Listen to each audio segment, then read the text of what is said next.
नमस्कार, मैं गीतांजलि जादू प्रेंड इंडिया न्यूज में आप सभी का स्वागत है। आइए डालते हैं नजर खबरों से पहले हेडलाइंस पर और अब खबरें विस्तार से। कांग्रेस ने लगाए ज्योतिरादित्य सिंधिया पर 500 करोड़ की जमीन घोटाले के आरोप। कोटेश्वर बाबा भूतेश्वर देवस्थान और सर्वे क्रमांक 15 की कीमत जमीन बेचने का भी आरोप लगाया गया। मध्य प्रदेश कांग्रेस के उपाध्यक्ष मुरारीलाल दुबे और ग्वालियर चंबल संभाग मीडिया प्रमुख के मिश्रा ने पत्रकार वार्ता में राज्यसभा सांसद ज्योतिरादित्य सिंधिया पर ग्वालियर की कीमती जमीन अपने रसूख का इस्तेमाल कर बेचने का आरोप लगाया। दुबे और मिश्रा ने अपने आरोप को स्पष्ट करते हुए कहा कि कोटेश्वर बाग में भूमि जो राज घराने की अनुमोदित है, सूची क्रमांक 4 से 27 से नंबर पर अंकित है। इसका आधिपत्र दिनांक 15/4/1950 को कार्यपालन यंत्री और पीडब्ल्यूडी की गिर्द डिवीजन द्वारा लेकर इसी आर्यन आर्य विभाग को सूचित किया गया। इसकी सूचना बी कंट्रोल हाउस ओल्ड महाराज को भी दी गई थी। नोडल अधिकारी ने अपनी जांच की रिपोर्ट सर्वे क्रमांक 32, 33, 34, 36, 38, 40 रकबा 2 बीघा 8 बेसवा भूमि उल्लेखित कर विक्रय की अनुमति जारी की। मिश्रा और दुबे ने सिंधिया परिवार पर आरोप लगाते हुए कहा कि भूतेश्वर संस्थान 1997 के बंदोबस्त रिकॉर्ड अनुसार सर्वे क्रमांक 573, 574, 575, 76, 772 लगभग 6 बीघा भूमि शासकीय रिकॉर्ड में दर्ज है। मंदिर की भूमि लाखों करोड़ों रुपए में बेचने का अधिकार सिंधिया परिवार को किसने दिया? देवस्थान की यह भूमि किसी के निर्देश से बेची गई। ये कहा कि देवताओं का जीर्णोद्धार में कितना उपयोग किया गया। मध्य प्रदेश कांग्रेस कमेटी के प्रवक्ता के मिश्रा ने मांग की कि पूर्व मुख्यमंत्री शिवराज सिंह द्वारा सीनियर IAS मनोज श्रीवास्तव की एकल कमेटी ग्वालियर में सिंधिया राज परिवार की जमीनों की जाँच की थी, जिसकी रिपोर्ट मनोज श्रीवास्तव द्वारा शासन को प्रस्तुत की गई।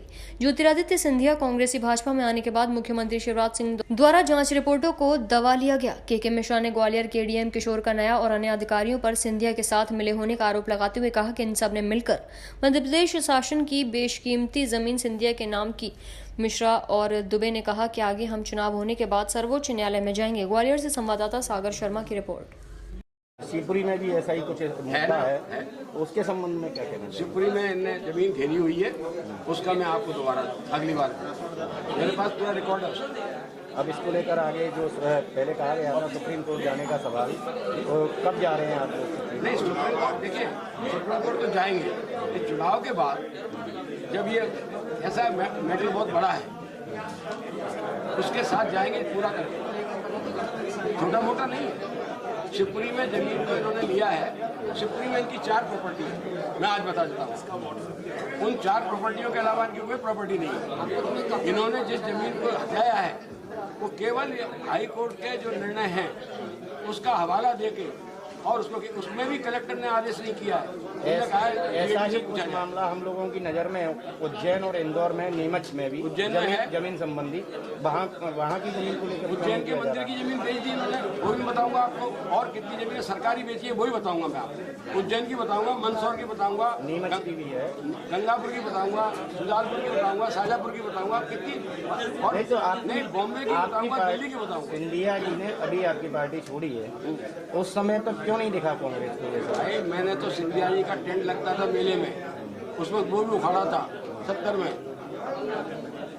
हमने एक स्टेटमेंट दिया था कि मूंगफली वालों से जब टैक्स लिया जाता है तो ये सिंधिया राजवंश का कैंप क्यों लगता है, इसको या तो हटा दे सरकार, नहीं उखाड़ फेंकेंगे। स्टेटमेंट देने के बाद हमने उखाड़ा है। आप आइए, मैं आपको कटिंग।